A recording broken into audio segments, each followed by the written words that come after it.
Harshbarger is trying to show me a copy of it. In court, Samuel Eddie Harshbarger will tell you he's the victim, but try to get him to talk about his clients outside the courtroom, and he will escape through the nearest exit. Mr. Harshbarger, can you talk to me, please? So why is this Albuquerque area businessman running from us? Not supposed to be looking like this. Horace Gill can tell you. He says he gave Harshbarger thousands and got stuck with a giant nightmare.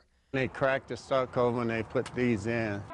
Sonny Krupar says the same thing. He tells us he paid Harshbarger a good chunk of money and got nothing but a big fat headache. Feeling now is I got scammed. A year and a half ago, Krupar and his wife hired Harshbarger to install cabinets in their kitchen. Krupar says he paid Harshbarger a $1,500 deposit. It was a good deal. But the problem is, when we handed him the check, we never seen him again, and we haven't seen him till this day. Krupar hired an attorney, but only got a little more than half his money back. About 2 years ago, Horace Gill hired ClearChoice, owned by Eddie Harshbarger, to replace 18 windows in his northwest Albuquerque home. He just took a saw and sawed out all the windows. I mean, messed up the house. The disabled veteran says he paid ClearChoice $7,000 in March 2010. Probably about 5 days after the windows was installed, we had a storm, a big storm here, and most of them was leaking. Gill says he paid another $2,000 to Harshbarger to fix the leaks. And I called Ed up and I said, look, all my windows leaking. He said, okay, I'm gonna come out and check them out. Never showed up.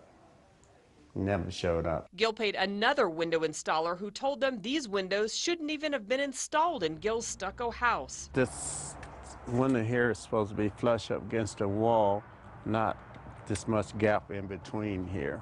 And these two are not alone. Online court records show 15 court cases against Harshbarger and his two companies, ClearChoice and Replacement Windows of New Mexico, for breach of contract and money owed. Judges have ordered him to pay the plaintiffs thousands of dollars. The Better Business Bureau has given him an F, and the Construction Industries Division has filed a criminal complaint against him. We wanted to ask Harshbarger what's going on. Eddie, this is Kim Holland with News 13. He told us he'd talk to us, then skipped out on the interview. The next issue here. So we caught him at the courthouse. Harshbarger had plenty to say to the judge, but when the hearing was over... Mr. Harshbarger, can you talk to me, please? You've got a lot of victims out there that say you haven't done the work, you have taken their money, sir. No, I don't have a problem. You've got a lot of victims. You have 15 cases, sir. No, I don't. And you've avoided me. He had nothing to say to us. The victims say they've learned their lesson and should have done more homework before hiring Harshbarger. We checked him up, but we checked too late. They say it was an expensive lesson to learn. Kim Holland, KRQE News 13.